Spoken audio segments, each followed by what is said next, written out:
Indonesia. Ya, silakan. Bu Sofia. Pakai kacamata hitam juga nih gua ketularan, Edis. Iya. Gimana Bangun Bu tidur Sofia? nih, Dis. Ya, saya rasa ini cukup penting ya, karena kita kan sebenarnya mau bikin podcast, tapi karena satu dan lain hal, saya rasa saya hanya punya waktu sebentar. Jadi yang dijelaskan Bang Edis tadi, saya harap teman-teman Kristen itu memahami konteksnya ketika kita berbicara dengan Muslim. Tapi pendeta-pendeta ini memang terutama mungkin Pak Deki Ngandas, yang saya juga kaget ya, karena dia kan kepala STT tuh Edis. Kepala Sekolah Tinggi Teologia. Dan banyak sekali pendeta-pendeta yang mengajarkan bahwa Allah mempunyai rencana untuk menyalibkan Yesus. Jadi kalau Allah mempunyai rencana menyalibkan Yesus dari sejak kekekalan, karena di Wahyu 13 ayat 7 dikatakan, dia yang telah disembelih sejak sebelum dunia dijadikan, artinya sejak semula Allah merekayasa satu skenario dong. Karena untuk Yesus bisa disalibkan, manusia harus jatuh dalam dosa. Dan untuk manusia jatuh dalam dosa harus ada iblis yang menyesatkan, benar nggak? Betul. Lagi pula itu kan sebuah gambaran atau penglihatan domba telah disembelih. Yang menyembelih siapa? Kan begitu. Siapa yang menyembelih domba itu? Kan gitu. Iya. Apakah Bapa di surga sendiri? Kan begitu. Itu kan sebuah penglihatan. Artinya begini, kalau Bapa di surga sendiri yang merencanakan penyaliban, ini sebenarnya selipnya itu di situ. Iya. Selipnya itu Bapa di surga merencanakan penyaliban. Bukan begitu, Bapa di surga mengizinkan penyaliban itu terjadi. Betul, itu bahasanya diksinya harus seperti itu. Iya, mengizinkan. Justru kalau dengan Bapa di surga menetapkan sejak kekal Yesus disalibkan, artinya memang iblis itu harusnya berjasa. Karena iblis melakukan kehendak Bapa untuk menyalibkan Yesus. Iya, makanya jadinya iblis jadi karyawannya Bapa di surga. Jadinya kalau begitu. Iya. Makanya pemberitaan Injil kepada YUSUPI, Juma dan kawan-kawan malah menjadi bahan tertawaan bagi mereka. Kalau bahasa kita seperti itu. Betul. Jadi mereka tidak ngerti. Dan coba Bang Edis klarifikasi nih, karena dipelintir banyak oleh teman-teman apologet Kristen bahwa Bang Edis menyatakan bahwa karya keselamatan, karya salib adalah karya iblis.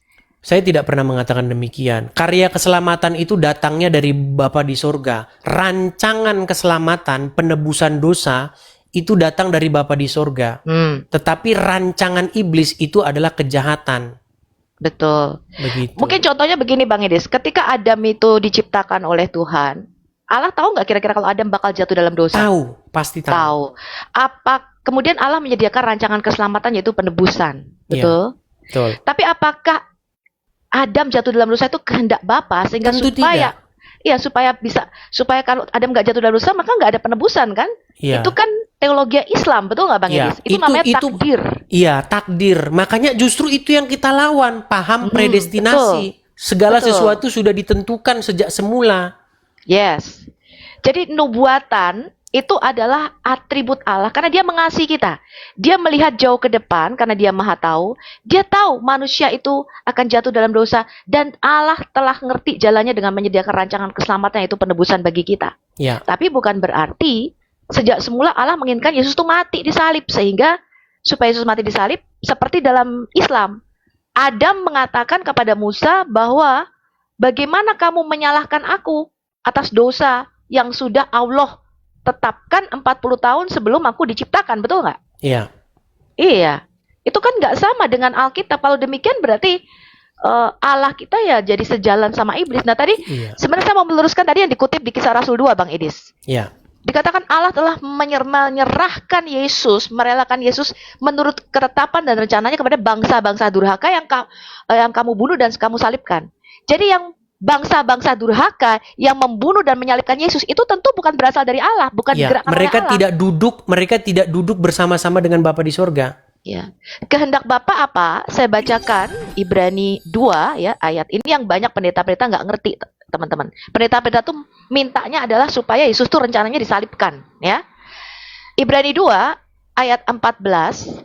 Karena anak-anak itu adalah anak-anak dari darah dan daging, maka dia juga, Yesus, menjadi sama dengan mereka, dengan kita, menjadi manusia, dan mendapat bagian dalam keadaan kita, supaya oleh kematiannya, Allah itu punya rencana untuk memusnahkan dia, yaitu iblis yang berkuasa atas maut. Ini rencana Allah, bukan mematikan Yesus, tapi melewati maut itu, dia membangkitkan Yesus, dan dengan jalan demikian ia membebaskan kita yang seumur hidupnya berada dalam perhambaan oleh karena takutnya kepada maut. Jadi kehendak Allah adalah supaya Yesus taat, tidak lari dari salib. Betul Bang? Bang Betul, Edis? betul. Itu yang pendeta-pendeta nggak ngerti. Saya bingung juga ya, kenapa mereka nggak ngerti. Berarti kalau ini diajarkan di sekolah-sekolah STT, sekolah-sekolah tinggi teologi ya, berarti mereka tidak tahu penyalipan itu apa dan nubuatan itu apa. Iya. Penyalipan itu bukan karangan Allah, betul nggak Bang Edis? Betul, betul. Itu dari bangsa Persia. Kalau Anda baca kitab Esther misalnya, itu disulakan di tiang, itu Iya. permulaan. Kemudian ini diadopsi oleh bangsa Romawi menjadi hukuman salib pada waktu Iya. itu. Gitu. Dan Jadi- salib itu lambang kutuk, Bang Edis. Iya, Tuh? betul sekali. Makanya Ada banyak terkutuklah orang-orang yang ditaruh digantung. di gantungan begitu. Salib. Dan Iya. itu adalah salib adalah lambang ular tembaga Musa. Ular tembaga itu lambang kutuk dosa. Iya. Ada banyak Bang Edis itu adalah kutuk, kan nggak setuju itu. Gimana menurut? Karena banyak, saya bilang ya, orang-orang Kristen itu banyak belajar atau banyak tidak enggak mereka itu latah mengatakan sesuatu begitu. Mereka hanya tahu kesimpulannya, tidak tahu detailnya. Iya. Nah, inilah tugas para apologet untuk biar teman-teman ngerti gitu loh. Betul, betul. Supaya paham logika kita ini benar mengenai karya salib. Ya, makanya Iya, saya jadi- kemarin Jadi menegaskan, jangan asal ngomong penebusan. Betul, betul. Suruh Jangan nanya, kita asal suruh jelasin penebusan apa, bingung. nggak Maksudnya bisa, gimana? bingung. Ya, memang dia juga nggak ngerti penebusan itu gimana gitu loh. Betul, betul. Jadi imam-imam ketika dia mendamaikan, mempersembahkan korban pendamaian, dia bawa lembu, dia bawa domba, Kambing, domba, darahnya betul. domba itu, dan itu berulang-ulang terus. Itulah Yes. kata dalam Ibrani, Surat pasal yang Ibrani. ke-10 kalau nggak salah itu ya. 9. Kalau imam-imam datang ke pelataran, datang mereka mempersembahkan darah itu, Darah tapi binatang, darahnya betul. hewan, itu Yes. sebenarnya bukan itu sesungguhnya maknanya gitu loh. Mhm. Itu adalah sebuah gambaran gitu loh. Gambaran nah, yang bahwa suatu benar saat, adalah ya. bahwa iya, kita harus mempersembahkan hidup kita dalam ketaatan sebagaimana Tuhan Yesus pun demikian. Bahwa dia datang bukan membawa darah domba. Dia Yes. datang bukan membawa darah sapi. Betul. Dia datang bawa darahnya sendiri sebagai persembahan yang harum. Disitulah dia mengadakan pendamaian. Nah, kita sebagai orang Kristen, kita ikuti itu, taat kita kepada Tuhan kita Yesus. Ya. Kita juga Kita harus pikul hidup salib seperti sama itu. seperti Iya. Tuhan Yesus dan taat Iya. kepada Bapa. Kita jangan lari dari salib. Cuman salib kita bukan kayu balok lagi. Mhm. Salib kita adalah beban-beban hidup kita ini. Pekerjaan yang bangkrut, sakit Ya. nggak sembuh-sembuh. Sakit Itu penyakit, salib kita sekarang. ya. Sanggup gak kita pikul salib kita itu sampai kita meneteskan darah yang terakhir? Ya. Supaya Makanya- supaya Ya, ya. itu menjadi korban yang harum, Harum, dan berkenan kepada Bapa di sorga. Betul. Itu loh, Kristen itu kayak begitu. Makanya di kitab Wahyu dikatakan jikalau kamu setia sampai akhir, melewati penderitaan di bumi ini. Yesus mengatakan pikul kuk yang aku pasang. Jadi kita harus memikul salib sama seperti Tuhan Yesus Iya. telah mengalami penderitaan dan pencobaan yang sama dengan kita supaya kita melalui kemenangannya. Nah, apakah beban bangkrut, usaha bangkrut dan lain itu sengaja itu Bapak yang bikin? Bukan. Betul. Gitu loh.